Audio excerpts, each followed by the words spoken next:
दरम्यान पिंपरी चिंचवडच्या मोशीतल्या या महापालिका इमारत कोसळून 70 तास उलटलेत आणि या बेकायदेशीर बांधकामाबाबत जेव्हा पत्रकारांनी महापालिका आयुक्त विजय सूर्यवंशी यांना प्रश्न विचारले तेव्हा त्यांनी उत्तर देणं टाळलंय आणि या उलट पत्रकारांवरच संताप व्यक्त केलाय।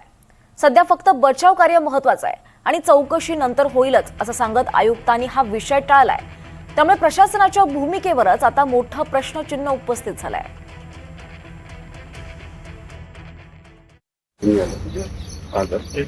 त्यामध्ये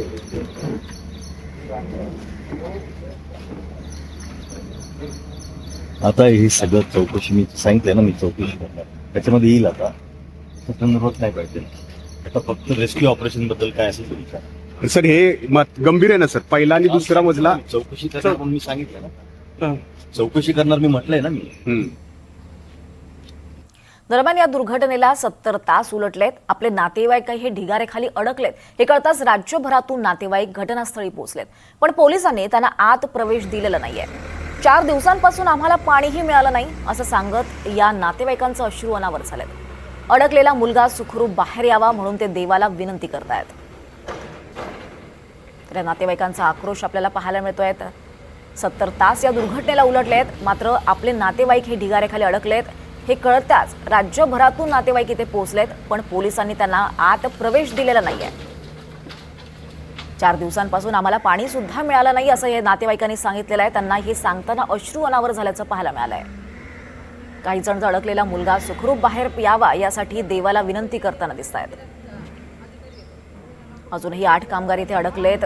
सध्या बचाव कार्य इथे सुरू आहे। या दुर्घटनेला 70 तास उलटलेले आहेत, मात्र अजून सुद्धा तपासाला वेग आल्याचं पाहायला मिळत नाहीये। 70 तास उलटून देखील कुठलाही शोध या कामगारांचा लागलेला नाहीये, त्यामुळे या नातेवाईकांना, या कामगारांच्या नातेवाईकांना अश्रू अनावर झालेत।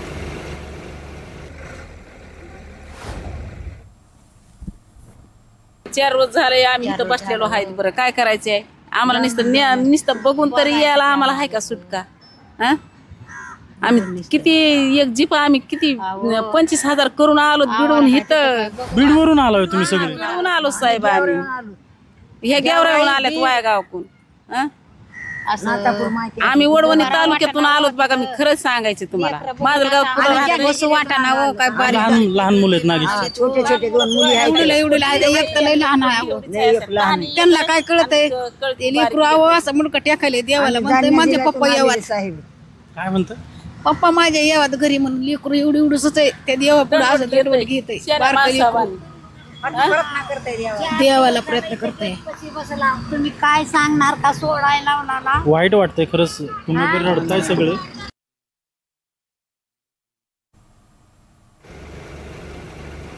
तर आपण पाहतोय या नातेवाईकांचा आक्रोश पाहायला मिळतोय। राज्यभरातून इथे अडकलेल्या कामगारांचे हे नातेवाईक इथे दाखल झालेत, मात्र आम्हाला इथे आतमध्ये प्रवेश दिला जात नाहीये, पाणी सुद्धा मिळालं नाही अशी तक्रार हे नातेवाईक करताना दिसत आहेत।